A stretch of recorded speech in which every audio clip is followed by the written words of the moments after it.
When it comes to the ancient world, it was exceedingly far from the present days. There are many beings in curiosity about what happened exactly to the Nephilim and the great flood that wiped out all of them. Were considered to be giants, also a part of the reason God sent the flood to the earth. So, who are the Nephilim? Did they survive through the flood? And more importantly, the thing that is popping up in our mind right away is none other than if they genuinely came through the flood. Well, who are their descendants among us in this day and age? What we imagine about the Nephilim when it comes to their physical appearance always leads to dissimilar perspectives. The origin of their shape, of their look, remains a puzzle for not only the people who get their belief in Nephilim, but also the archaeologists who spent lifetimes to trace the vestige of one of the biggest mythologies in our plentiful mystical planet: giants. So what do they genuinely look like? Okay, question never stops till these days, especially when the technology and the intelligent equipment constantly develop. That lay the foundation for more and more opportunities to access the ancient world. Where and when we seemingly know a lot, then it turns out to not equal 1/4,000,000th. We at least once wonder if they look like the same God, possess the supernatural power, and represent the ultimate being that ever existed in this cosmos. This thought is not impossible. You can be confident to believe in a version of Nephilim physical appearance as the same as gods because they are offspring of the Son of God, perhaps getting the same DNA, and features like the method we prove the bloodline in this day and age. Some other versions of Nephilims feature appearance spread through the ages. The form according to the biblical depiction like giants, or the half-human, half-angelic, or total human, according to some assumption of mythological research, all of them seemingly reasonable. If we cast our mind back to the moment when delving into the narrative in the Bible, Genesis 6:2-4, when Nephilim appeared for the first time, when human beings began to increase in number on the earth and daughters were born to them, the sons of God saw that the daughters of humans were beautiful, and they married any of them they chose. And the Lord said, "My spirit will not contend with humans forever, for they are mortal. Their days will be 120 years. The Nephilim were on the earth in those days, and also afterward, when the sons of God went to the daughters of humans and had children by them. They were the heroes of old, men of renown." In biblical translations, Nephilim has been rendered differently. One common translation is giants, which comes from the Septuagint, an ancient Greek translation of the Hebrew Bible. In the Septuagint, the word Nephilim is translated as gigantes, which means giants in Greek. This form seemingly is familiar to us the most in this day and age, to the extent that when someone mentioned giants, the first thing that popped up in our mind was none other than Nephilim. Another possible translation is fallen ones, which is based on the root meaning of the Hebrew word Nephilim from NPL, meaning to fall. This interpretation suggests that the Nephilim were called fallen ones because they were considered to be fallen from grace, or fallen angels, possibly referring to their rebellious nature or their origin as the offspring of the sons of God and human women. Additionally, we have some other narrative account in the book of Numbers in the Old Testament of the Bible that also mentions giants in connection with Nephilim. In Numbers 13:33, when the Israelite spies return from scouting the land of Canaan, they report seeing giants. We can't attack those people. They are stronger than we are. Numbers 13:31. Along with their report spreads like wildfire among the Israelites, sowing seeds of fear and doubt regarding the land they had surveyed.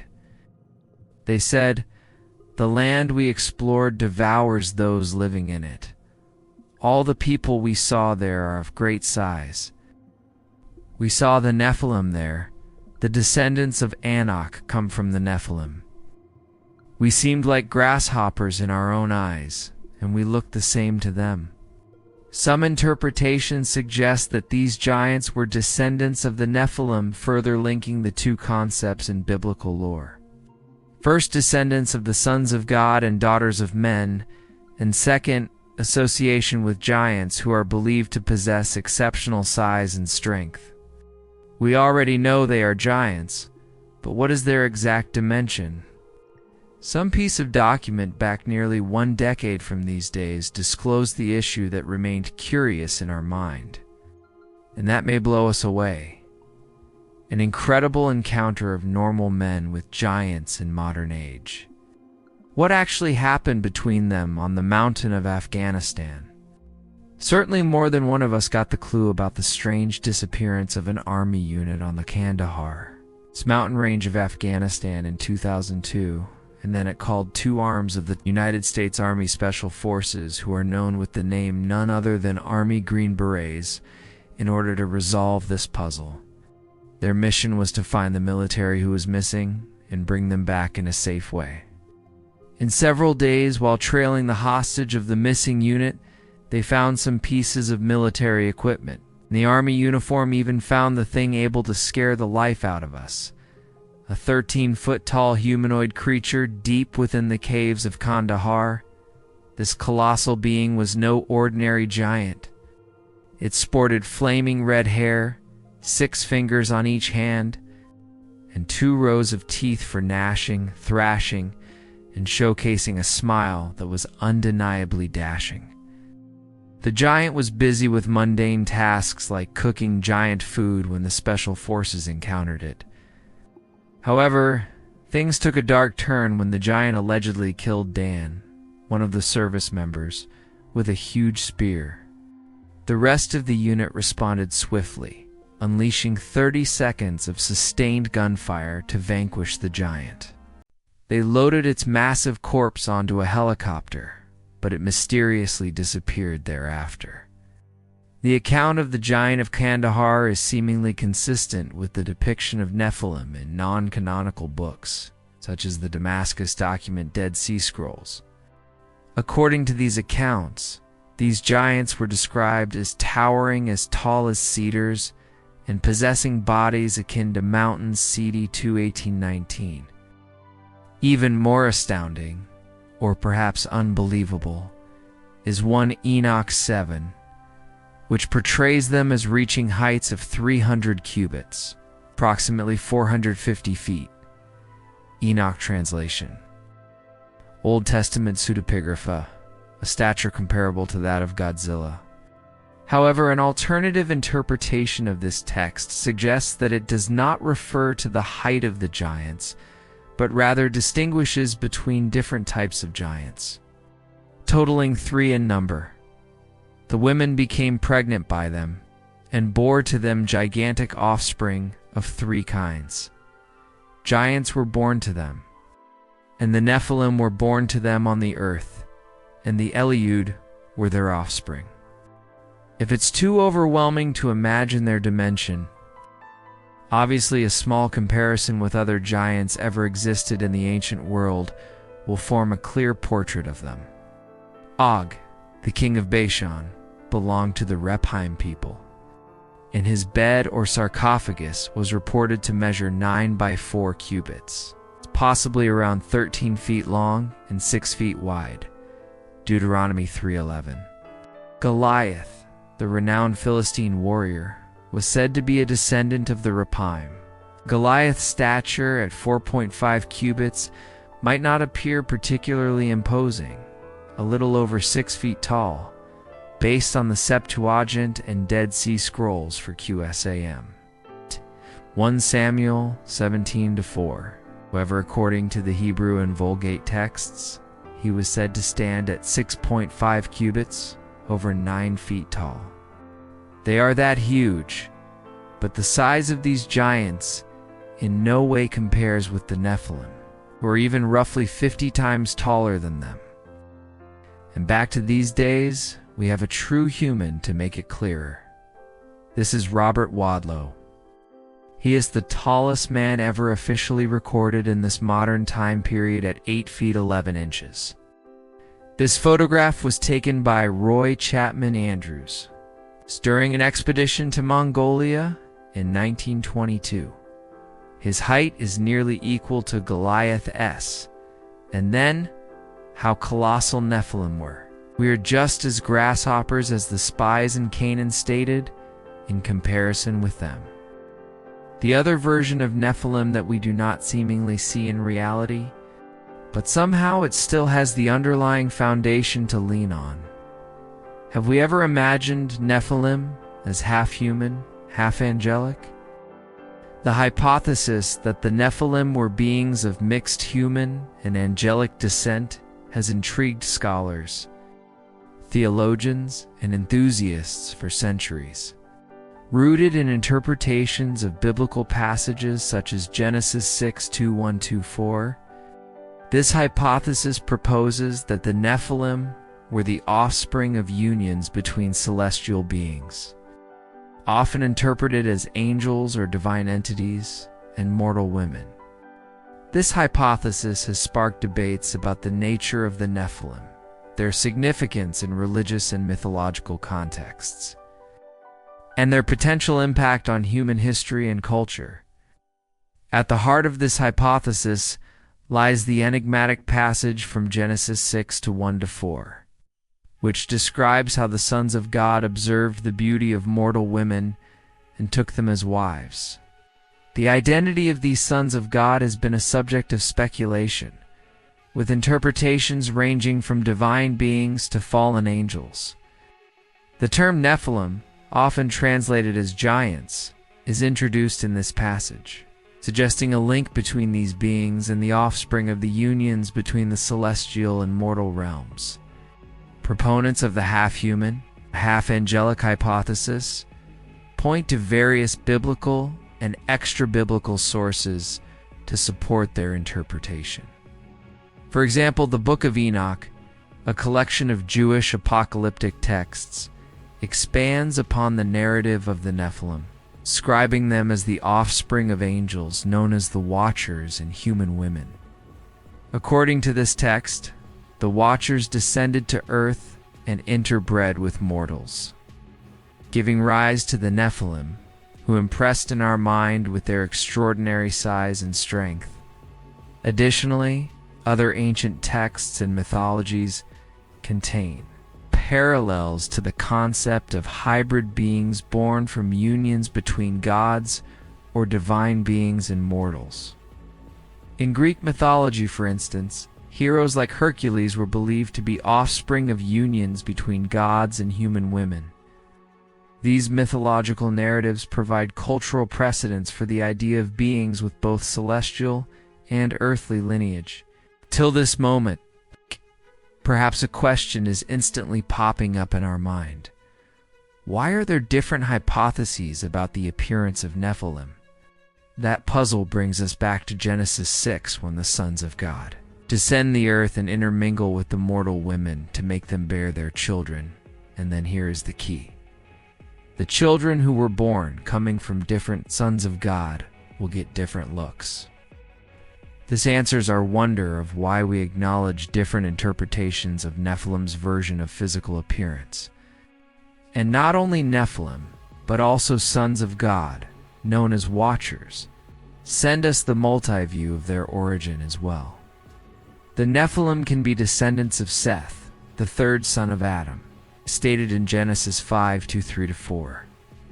The term daughters of man refers to the descendants of Cain, who was the son of Adam, known for slaying his brother Abel, as recounted in Genesis 4.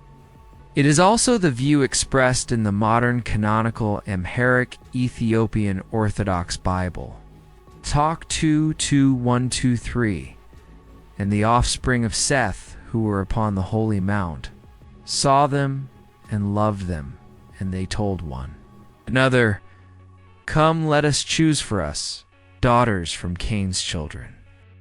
Let us bear children for us."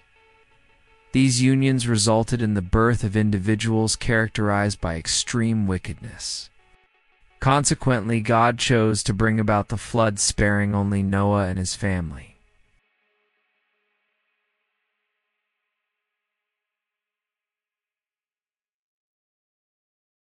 He is described as having a 6-cubit stride and standing 11 cubits tall, characteristics that could be likened to those of a son of God. However, beside that, one of the most popular interpretations of sons of God is fallen angels who fathered the giants on the earth. Firstly, the Bible itself supports the idea of angels as the sons of God, or sons of the gods, in various passages. We can have a look at the direct extract below. Secondly, the Epistle of Jude appears to allude to Genesis, 6. or at least to the interpretation of Genesis 6 found in the book of Enoch. When it mentions the fallen angels who did not keep their positions of authority, but abandoned their own home, these angels are described as being kept bound by chains in darkness until the day of judgment. Additionally, Jude quotes a passage from 1 Enoch, indicating that he was familiar with this particular work and considered it a source.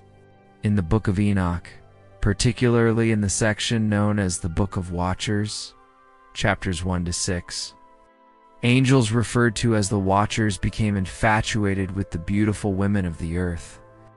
Semiasa led this group, accompanied by 200 angels who descended to earth with him. When human beings began to increase in number on the earth, and daughters were born to them, the sons of God saw that the daughters of humans were beautiful, and they married any of them they chose. Genesis 6:2-1. These angels also engaged in sexual relations with women, resulting in the birth of a race of giants. 1 Enoch 6-8. No one did know that intermingling led to the end of the earth. Among these watchers, it was Azazel, a high-ranking watcher, who went a step further and taught the men of mankind how to fight, taught them how to make weapons, and taught them to wage war on each other. And Azazel taught men to make swords and knives and shields and breastplates, and made known to them the metals of the earth, and the art of working them, and bracelets, and ornaments, and the use of antimony, and the beautifying of the eyelids, and all kinds of costly stones, and all coloring tinctures.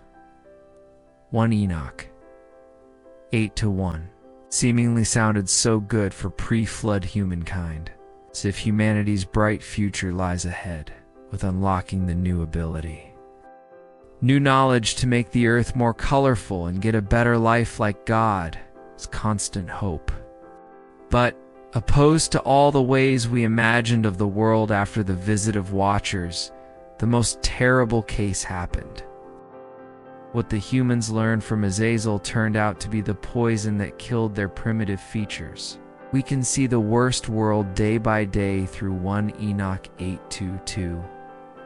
And there arose much godlessness, and they committed fornication, and they were led astray, and became corrupt in all their ways.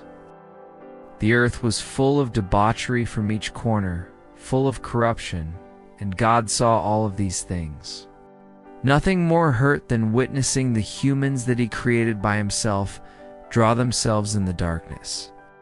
In Genesis 6:5-6, the Lord saw how great the wickedness of the human race had become on the earth, and that every inclination of the thoughts of the human heart was only evil all the time. The Lord regretted that He had made human beings on the earth, and His heart was deeply troubled. Right at that moment, among the chaos of humankind, where were the giants on the earth? Well, they were born successfully on the earth, living with humans. In another way to say, they were the factor contributing to the chaos and transgression on the surface of the world.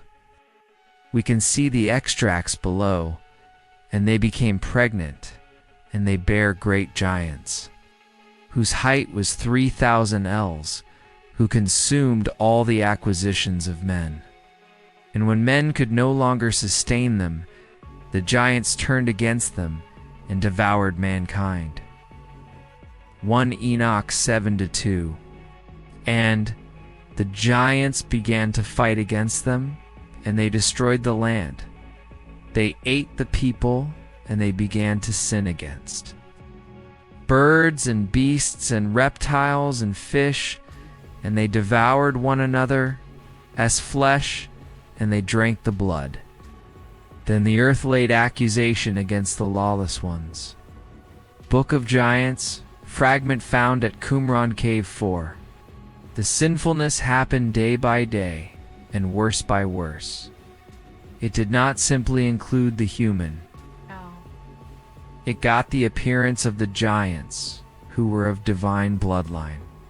The depiction, as if preluding something bad, lay ahead soon. Unfortunately, it really happened. In response to humanity's moral decay, God resolves to bring about a flood to destroy all living creatures, sparing only Noah and his family, who are found to be righteous in the eyes of the Lord. Genesis 6-7 states, "So the Lord said, I will wipe from the face of the earth the human race I have created, and with them the animals, the birds and the creatures that move along the ground, for I regret that I have made them." So here a question is, did they foresee the punishment of God? This matter wasn't issued outrightly in the Bible, but we have a correlation between their state and the apocryphal Jewish book. In the Book of Giants, it said that the giant Moe went through nightmares that he and his fellow giants are experiencing, and they begin to be pestered for their own panic thought of possibility that these dreams are signs that they have done terrible things and would be punished for them. And not out of the surmise, it was certainly a bad omen for the giants. Any of them who ever expanded their carnage will pay for it and can live in peace anymore. That was the thing Enoch revealed in Maui's visit for the dream interpretation. But it wasn't the only thing Enoch transferred. The shed light of hope rose in the speak of Enoch when he sent a warning down that if they give up the bones of evil, give up pestering the earth, they will be forgiven. Then the great flood came, as their bad omen, to be exact. According to Genesis 7, there were only 8 people who survived the flood. Thanks to the floating ark through 40 days and 40 nights, it's Noah, his wife, their 3 sons, and the 3 daughters-in-law. So where were Nephilim when the flood encased the surface of the earth until the highest mountains were covered to a depth of 15 cubits? And they weren't mentioned in this part of the flood in the Genesis. We are unable to stop wondering if they survived or were similar with every living thing on the face of the earth. It was wiped out. Men and animals and the creatures that move along the ground, and the birds of the air were wiped from the earth. Only Noah was left, and those with him in the ark. Genesis 7:22-23. This never stops in our mind the assumption of the giants. We'd never see the Nephilim again, right? Well, not exactly. In subsequent chapters of the Book of Numbers, Moses dispatches a group of men to Canaan and surveys it, a land pledged to the Israelites by divine promise. One of their missions is to assess what the land is like, the strength of its inhabitants, whether they are weak or strong, the fortification of its settlements, the fertility of its soil, and generally to find out what the challenges of the land lay ahead of them. Venturing forth into Canaan, the scouts embark on a journey of discovery. They learn many things: how the taste of fruit on the land is, how sweet the milk and honey are, and they acknowledge the Canaanites. They are very powerful, with their lives in cities that are large and fortified. However, they stumble upon a discovery in QAnon that they likely regretted. The Nephilim had seemingly returned. Upon returning to Moses, the scouts deliver a disheartening assessment. We can't attack those people. They are stronger than we are. Numbers 13:31. along with their report, spreads like wildfire among the Israelites, sowing seeds of fear and doubt regarding the land they had surveyed. They said, "The land we explored devours those living in it. All the people we saw there are of great size. We saw the Nephilim there. The descendants of Enoch come from the Nephilim. Nephilim, they were born, they was wiped out, and now they come back to us." This revelation begs a perplexing question. How could the Nephilim resurface if they were intentionally wiped out during the great flood of Noah's era? One conjecture emerges: the lack of evidence that the flood's devastation might not have been as comprehensive as commonly believed. Could it be that amidst the chaos of the great flood, the Nephilim found refuge, navigating the flood waters to emerge upon receding shores? This obscure speculation hints at a lingering mystery encasing the biblical narrative, a puzzle that evokes fascination and intrigue. It arouses contemplation on the genuineness of ancient accounts, the enigmatic nature of myth and legend, and the boundless depths of human imagination. Another theory posits that the Nephilim, forewarned of their prospective death by Enoch, as detailed in the Book of Giants, chose to conceal themselves. It is conjectured that they employed either cunning tactics or ancient magic to evade the flood's rage. However, these notions appear shallow and lack compelling evidence. They resemble the incredible plot found in Star Wars films, such as somehow Palpatine returned, akin to the notion of somehow the Nephilim returned. To formulate a more reasonable explanation, you must entertain the possibility that these are not the same Nephilim who perished in Noah's flood.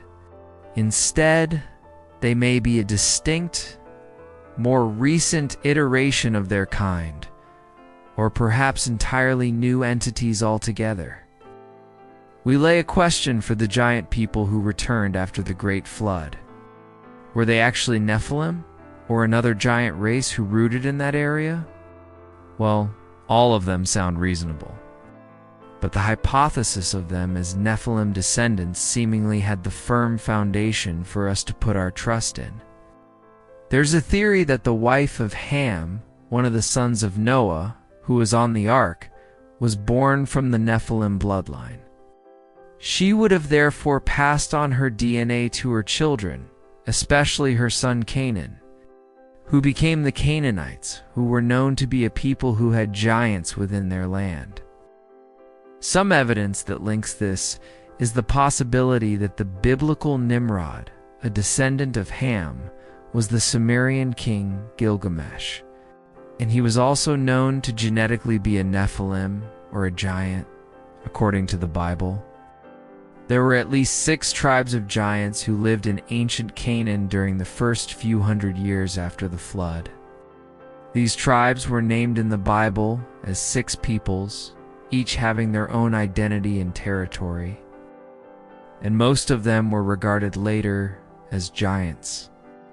The Anakim, a race of giants descended from Enoch, are mentioned in the Bible as living in the southern part of the land of Canaan near Hebron, or mentioned numerous times throughout the Old Testament. In the book of Numbers 13:33, when the Israelite spies report back to Moses, after scouting the land of Canaan, they describe the inhabitants as descendants of Anak, noting, "We seem like grasshoppers in our own eyes, and we look the same to them." This connection between the Anakim and the Nephilim has led to speculation and hypothesis among biblical scholars and interpreters. Some suggest that the Anakim were indeed descendants of the Nephilim, inheriting their stature and perhaps other traits from their legendary ancestors. This hypothesis is supported by the recurring motif of giants in the biblical narrative, as well as the association between the Anakim and the ancient land of Canaan, where the Nephilim are believed to have dwelt before the Great Flood. Furthermore, the biblical account portrays the conquest of Canaan as a struggle between the Israelites and the indigenous peoples, including the Anakim, who are depicted as formidable adversaries due to their imposing stature and military prowess. The biblical narrative emphasizes the divine mandate for the Israelites to possess the land of Canaan and eradicate its inhabitants, including the Anakim, as part of God's plan for the fulfillment of his covenant promises. We seemingly have a hard time believing that God would wipe out all the Nephilim on the earth, but then just let one of the genetics of the Nephilim get on the ark and continue on. God, of course, in his wisdom, would have known if she was corrupted with the genetics of the Nephilim, but then God let it happen. Nephilim and the tale of fallen angels, they are as a mirror that foresees our future. Surely some of us have a hunch of everything that happened these days. Does anyone else wonder why the natural disasters that occur regularly in this day and age? Everything in the first place was so good, it was a utopia then, right? Humankind that God generated harmed all other things, broke the perfection of the earth God granted humans. We all see it. The indeed reason led to the great flood. The Lord saw how great the wickedness of the human race had become on the earth, and that every inclination of the thoughts of the human heart was only evil all the time. The Lord regretted that he had made human beings on the earth, and his heart was deeply troubled. Genesis 6:5-6.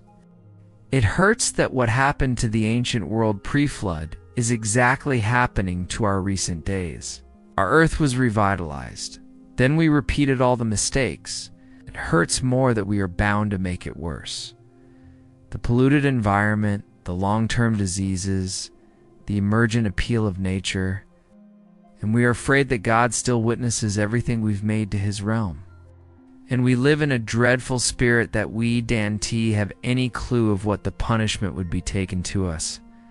But maybe soon in the near future, case that we, the humankind who dominate this world, pull humanity out of our soul and still turn a blind eye to the bad things not only surrounding us, but also sprouting inside.